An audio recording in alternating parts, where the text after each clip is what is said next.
So is an exercise any subsegment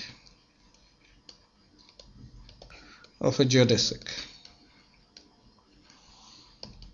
is a geodesic. Okay, this is an exercise that you must do if it's not obvious. The point here is that this just follows from the triangle inequality.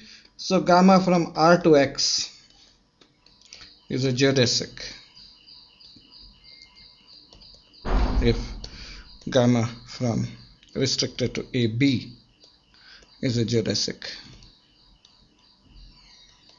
for all AB. Okay. So this is again a definition.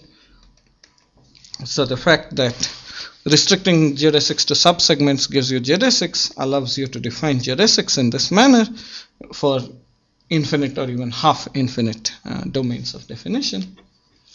So we'll be looking at geodesic metric spaces for the first definition of negative curvature.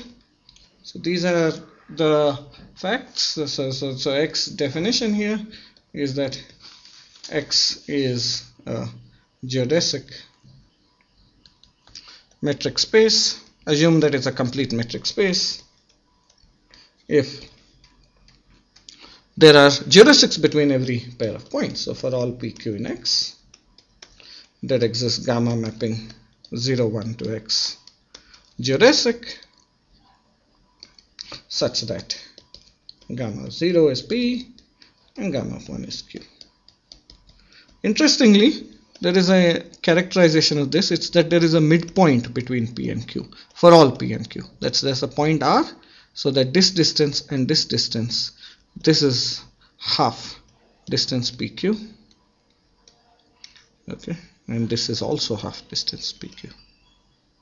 So if I have a complete metric space so that there are midpoints, then in fact this is a geodesic metric space. So what are the examples? Well, there's Euclidean space. There's the hyperbolic plane, which we have seen. We saw the geodesics there, and in general Riemannian manifolds, which is not really what I'll consider.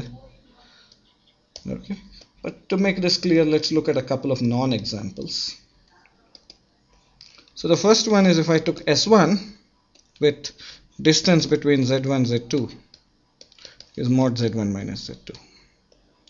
That is to say, I'm looking at a circle, but I'm taking the distance to be the length of the chord joining these two.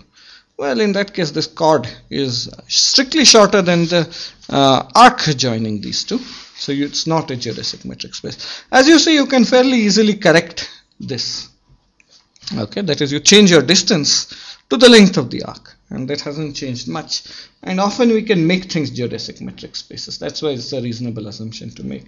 Another example is if I take something which is discrete, like z squared in r squared. So you have a bunch of points, the integer lattice, with again the distance inherited from r squared.